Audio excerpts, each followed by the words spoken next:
शिंदे माधुरी गोरा इयत्ता 10वी या वर्गातून आले आहे. सन्माननीय व्यासपीठ व बालमित्रांनो, आज आपण ज्या महाराष्ट्रात राहतो तो महाराष्ट्र म्हणजे काय? तर तो महाराष्ट्र जिजाऊंच्या संस्कारांचा, शिवरायांच्या विचारांचा आणि शंभूंच्या पराक्रमाचा साक्षीदार म्हणजे माझा महाराष्ट्र. शाहूंच्या पुरोगामी लढ्यांचा, बाबासाहेबांच्या लेखणीचा, अण्णाभाऊ साठेंच्या लोककलेचा वारसदार म्हणजे माझा महाराष्ट्र. कष्टकरी शेतकऱ्यांचा, दीनदलितांचा, 105 हुतात्म्यांच्या बलिदानांचा आणि दिल्लीच्या हितात्म्याला घाम फोडणाऱ्या आमच्या जिगरबाज मावळ्यांचा म्हणजे माझा महाराष्ट्र. आणि याच महाराष्ट्राच्या मातृभाषेला प्रथमतः मी मानाचा मुजरा करते व माझ्या विषयाकडे वळते. मराठी असे आमची मायबोली, मराठी असे आमची मायबोली, जरी ती भिन्न धर्मांची असो, हिचे पुत्र आम्ही, हिचे पांग फेडू, बसे आमच्या हृदय मंदिरात, बसे आमच्या हृदय मंदिरात. लहान मुल जेव्हा जन्माला येतं तेव्हा त्याला कुठलीच भाषा माहित नसते, परंतु त्याच्याशी त्याच्या गप्पा गोष्टी होतात की आई बरोबरच ना, म्हणून त्याच्या आईची भाषा ही त्याची मातृभाषा होते. अशीच माझी लहानपणीपासूनची मैत्रीण मराठी, माझी मातृभाषा. प्रत्येकाचं जीवन माता, मायभूमी, मातृभाषा या 3 बिंदूंचा त्रिकोणच. माता जी आपल्याला जन्म देते, अन्न देते, मायभूमी जी आपल्याला आश्रय देते, मातृभाषा जी आपल्याला लहानपणापासूनच संस्कारांचं बळकट पाजत असते. आणि तीच मराठी भाषा आणि तीच मातृभाषा जर आपण अंगीकारली नाही आणि इतर कितीही भाषा आपण शिकलो तरी त्यात तुम्ही समृद्ध व्हाल का, हा भला मोठा प्रश्न आहे. अहो, मराठी म्हणजे काय? कोणी सांगेल का मला की मराठी म्हणजे काय? ज्ञानेश्वरांनी रुजवली ना ती मराठी, शिवरायांनी शिकवली ती संस्कृत मराठी, संतांनी वाढवली ती वाण मराठी, आणि आमचा अभिमान म्हणजेच मराठी, आणि आमचा अभिमान म्हणजेच मराठी. आज आपल्याला लाभलेली वैभवशाली मराठी भाषा किती प्राचीन आहे.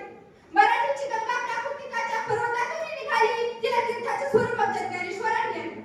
आज 16 वर्षाची मुलं पबजी खेळात व्यस्त आहे, परंतु आमच्या ज्ञानेश्वरांनी अवघ्या 16व्या वर्षी मराठीची बोलू कौतुके, परी अमृताची पैजा जिंके, ऐसी अक्षरे रसिके वेळही ही ज्ञानेश्वरी. त्यांनी मराठी समृद्ध करण्यासाठी पहिलं दार उघडलं आणि त्या दारानंतर भरत पडत गेली. संत रामदासांनी मराठी श्लोक आणि दासबोध यांच्या माध्यमातून भक्ती मार्गाची आणि संस्कारांची शिकवण दिली. संत नामदेवांचे कित्येक अभंग प्रसिद्ध आहेत. तसेच आज कुसुमाग्रज, मंगेश पाडगावकर यांनी निसर्ग सौंदर्याचा कमाल मराठी रसिकांना भिडवलं.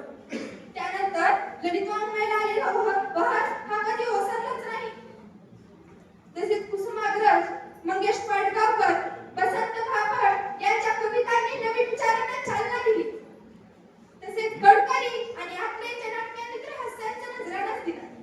एक कवी फारच सुंदर होता.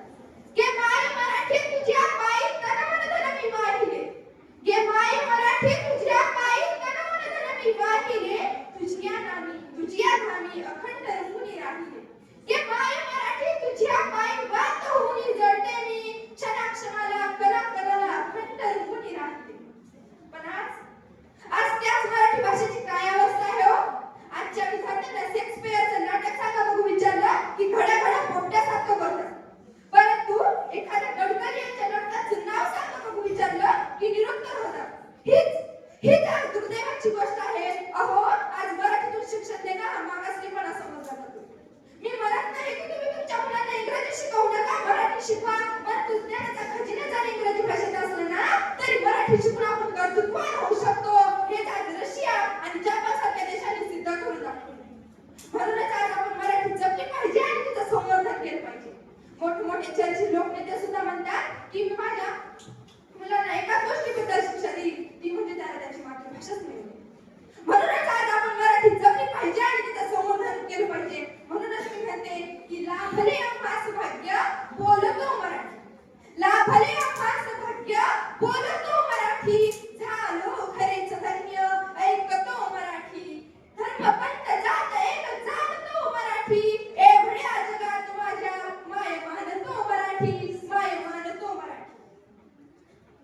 आणि म्हणूनच आज आपण जास्तीत जास्त पुस्तके वाचली पाहिजे. डॉक्टर बाबासाहेब आंबेडकर म्हणतात की नाचून मोठं होण्यापेक्षा